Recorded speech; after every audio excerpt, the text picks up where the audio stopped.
இன்றைக்கு mother's day. அன்பினால் குடும்பத்தை காத்து ஆவியில் அனுதினமும் வாழ்ந்து இல்லத்திற்காய் இறைவனை வேண்டி ஈகையில் தலை சிறந்து வாழ்ந்து உன்னதருக்காக மட்டும் வாசனை வீசி ஊரெல்லாம் இயேசுவை சொல்லி எதிர்த்தாலும் ஏளனமாய் நினைத்தாலும் ஐயமின்றி ஒப்பில்லாத தெய்வமாகிய இயேசுவை குடும்பங்களின் மூலம் வெளிப்படுத்தவே நாம் பிறந்திருக்கிறோம். ஹல்லேலூயா. இந்த பிறப்பு எதுக்கு அப்படின்னு யோசிச்சா நான் சொல்லுவேன், இயேசுவை வெளிப்படுத்தவே நான் பிறந்திருக்கிறேன். ஹல்லேலூயா. பெண்களை குறித்து வேதம் இப்படி குறிப்பிடுகிறது, அது உன் தாய் எப்படிப்பட்டவள், ஒரு பெண் சிங்கம். ஹல்லேலூயா. பாருங்க, ஒரு குடும்பம் இருக்கு அப்படின்னா அந்த குடும்பத்துல தாய் அப்படின்றது ரொம்ப முக்கியங்க. வசனத்துல படிக்கிற உன் தாய் எப்படிப்பட்டவள், உடனே ஆன்சர் வருது, அவள் ஒரு பெண் சிங்கம். சோ நான் அதை எடுத்து பார்த்த போது கூகுள்ல போய் சர்ச் பண்ணேன், பெண் சிங்கம் எப்படி என்று நான் அதை சர்ச் பண்ணி எழுதும் பொழுது அதுல என்ன போடப்பட்டிருக்கு அப்படின்னு சொல்லிட்டு நீங்க பாத்தீங்கன்னா, முதல் காரியம் என்ன சொல்லியிருக்கு அப்படின்னா, காடுகளுடைய உண்மையான வேட்டைக்காரி பெண் சிங்கம் என்று குறிப்பிடப்பட்டிருக்கிறது. காடுகள்லயே வச்சு உண்மையான உழைக்கிற சுறுசுறுப்போடு வேகத்தோடு செயல்படுகிற ஒரு மிருகம் அப்படின்னா யார் தாங்க? பெண் சிங்கம்.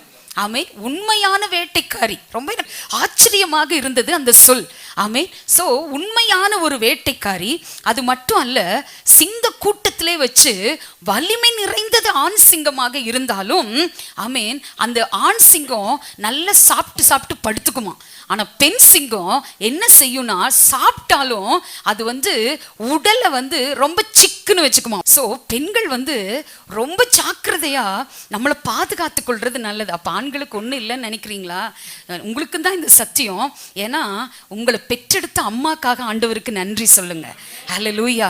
ஆமென். எத்தனை பேர் இன்னைக்கு ஒரு நிமிஷம் உங்க இருதயத்து மேல கையை வச்சு, ஏசப்பா எனக்கு ஒரு நல்ல அம்மாவை கொடுத்தீங்களப்பா, நன்றி ஆண்டவரே.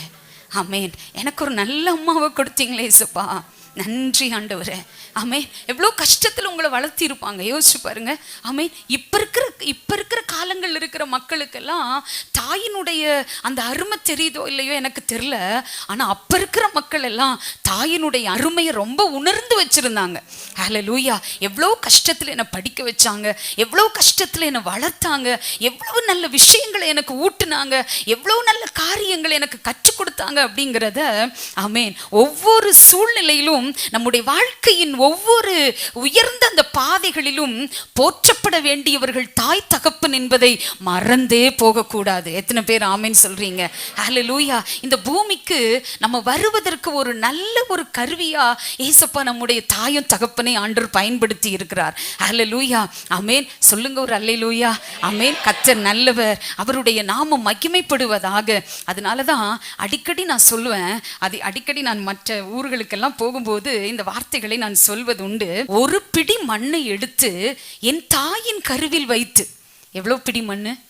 ஒரு பிடி மண்ணை எடுத்து என்னுடைய தாயின் கருவில் வைத்து, கபாலம் என்னும் பெட்டிக்குள் என் மூளையை வைத்து, சரிகம பதனி என்னும் ஸ்வரத்தை என் குரல் நாணில் முறுக்கி, நெஞ்சு கூட்டுக்குள்ளேயே என் இருதயத்தை பொதித்து, தோல் பேழைக்குள் உணவு மண்டலங்களை அடுக்கி, நெடுஞ்சட்டம் குறும் சட்டங்களை பொருத்தி, பல்லாயிரம் டிஎன்ஏக்களை நிரப்பி, என்னை தனித்தன்மை உடையவர்களாய் இந்த உலகத்திற்கு அறிமுகப்படுத்தியது என்னுடைய நேசர், என்னுடைய தாய் இயேசு.